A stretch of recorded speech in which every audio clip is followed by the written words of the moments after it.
Fala rapaziada, aqui é o Leandro Castan. Quero chamar vocês para o programa Fôlego para Boleiros. Com profissionais capacitados, esse programa vai auxiliar vocês em treinamentos físicos voltados para o futebol. Seja na quadra, na rua, na sua casa. Você vai poder estar fazendo esse treinamento que vai te ajudar muito no seu condicionamento físico.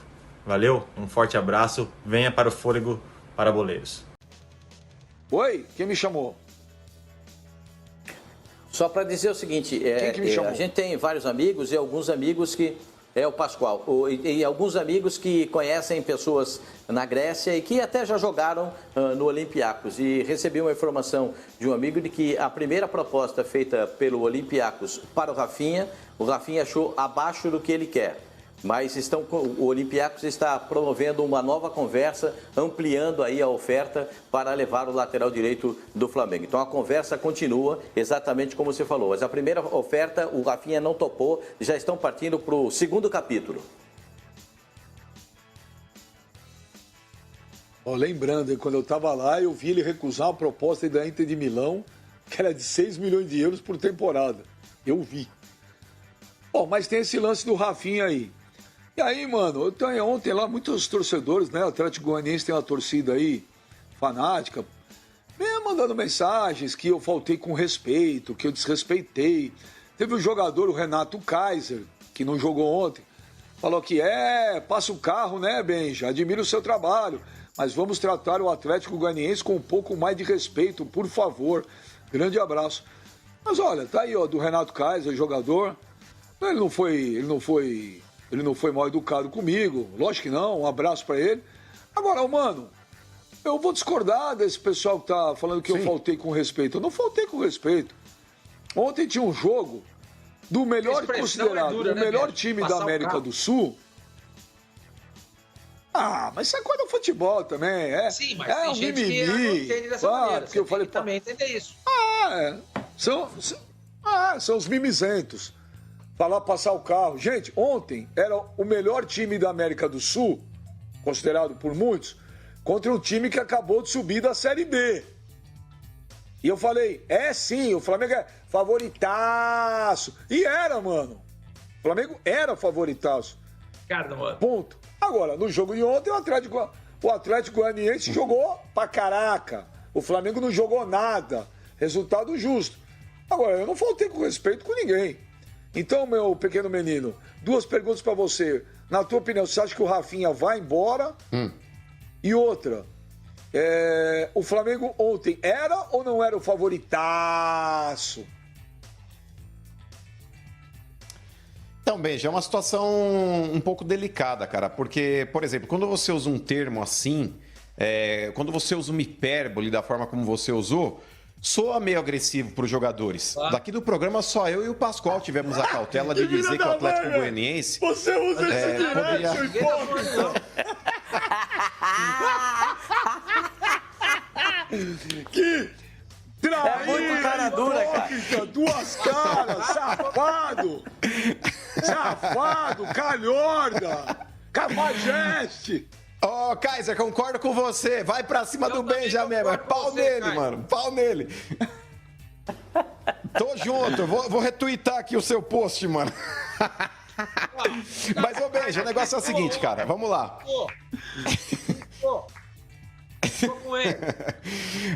Vamos lá, com relação ainda à performance do Flamengo ontem. Eu não vou aqui minimizar a vitória do Atlético Goianiense, não, Benja. Agora falando sério. Porque foi uma vitória maiúscula, cara. Maiúscula.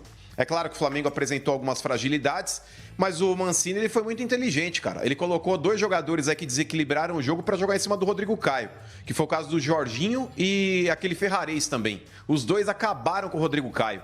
Os dois se revezavam aí pela ponta esquerda do ataque do Atlético, fazendo as principais jogadas, e a gente viu o resultado. No segundo gol aí foi um golaço do Jorginho, e no terceiro gol aí o Ferrarese também, que deu uma sapatada de fora da área.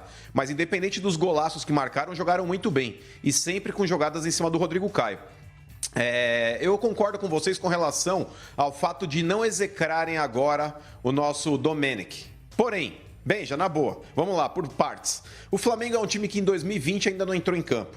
É um time que está muito aquém do time que foi em 2019.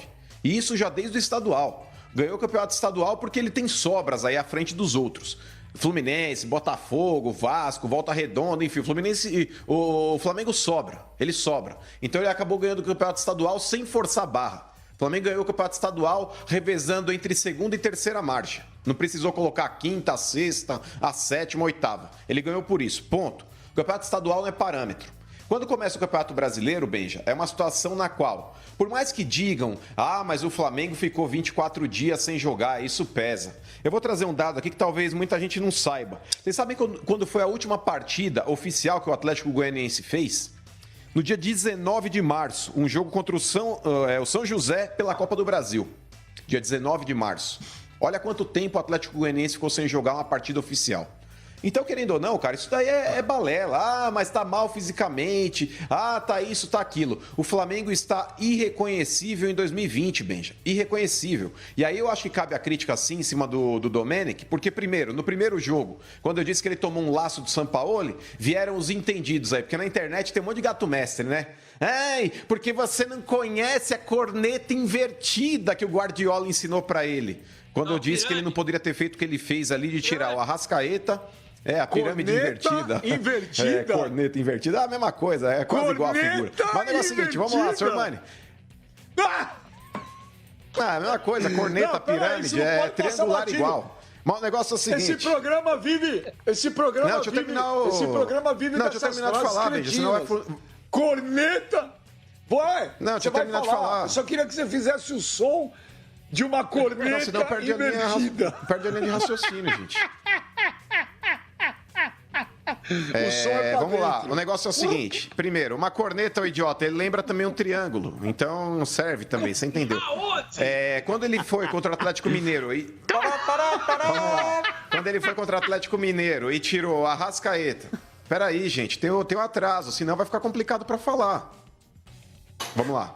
Quando ele tirou a Arrascaeta, tirou o Everton Ribeiro e tirou o Gerson, ele criou uma situação totalmente ruim pro Flamengo no jogo. Porque ele colocou lá, fora o Bruno Henrique e o Gabigol que já estavam jogando, ele coloca Pedro, Vitinho e Michael. Você não tinha uma ligação de meio campo, a bola saía da defesa pro ataque ali no chutão.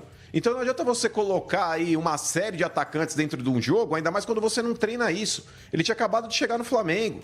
Tava na cara que o time ia entrar em parafuso. Então esse foi o primeiro erro crasso dele que ele não deveria ter cometido.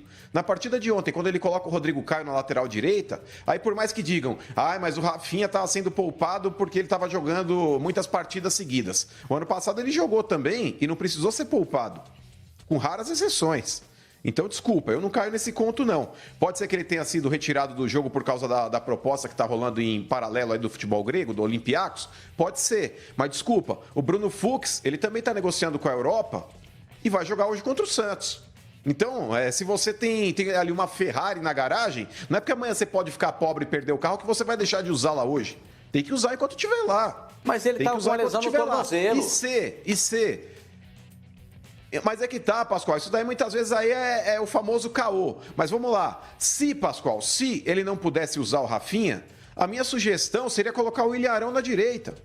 O Ilharão é um cara que tem um bom poder de marcação, é um cara que joga muitas vezes pelo aquele lado do campo. Coloca o Ilharão para fazer a lateral e coloca o Thiago Maia para jogar junto com o Gerson no meio campo. Seria muito menos nocivo do que colocar o Rodrigo Caio. Pascoal, o Flamengo ele usa e abusa dos jogos pelas laterais com o Rafinha e com o Felipe Luiz. Se você quebra talvez essa dependência que o Flamengo tenha, não é uma dependência porque o Flamengo tem um leque de opções, mas o Flamengo ele usa demais o lado de campo, Pascoal. O Rafinha é um cara que apoia muito, o Felipe Luiz é um cara que apoia muito. Se você coloca o Rodrigo Caio para fazer essa função, ele não vai apoiar. Ele não tem a característica de ir pro ataque, Pascoal. Você desestrutura o time do Flamengo. Isso é o beabá. Ele que disse que não mexeria tanto no time, ele tá mexendo, Pascoal. E tá fazendo errado. Então ele precisa ser cobrado. Você está criticando o treinador. Nesse Você falou que ele ia criticar e está criticando. Não, peraí. Aí que tá, eu acho que eu tô falando do grego. O Rafinha que tá indo pra Grécia, mas parece que sou eu que tô falando do grego. Eu falei que ele não pode ser execrado. Criticado, sim. Execrado é uma coisa, Pascoal, criticado é outra. Mas vamos lá. Um ouvinte aqui, um telespectador, o Braulino Souza, ele usou um termo aqui para falar do Domenech. O programa termina 3h30, hein, mano? O Domenech, ele falou, é o Murtosa catalão. Eu não concordo com esse termo. O Murtosa catalão, acho que é muito pesado para ele.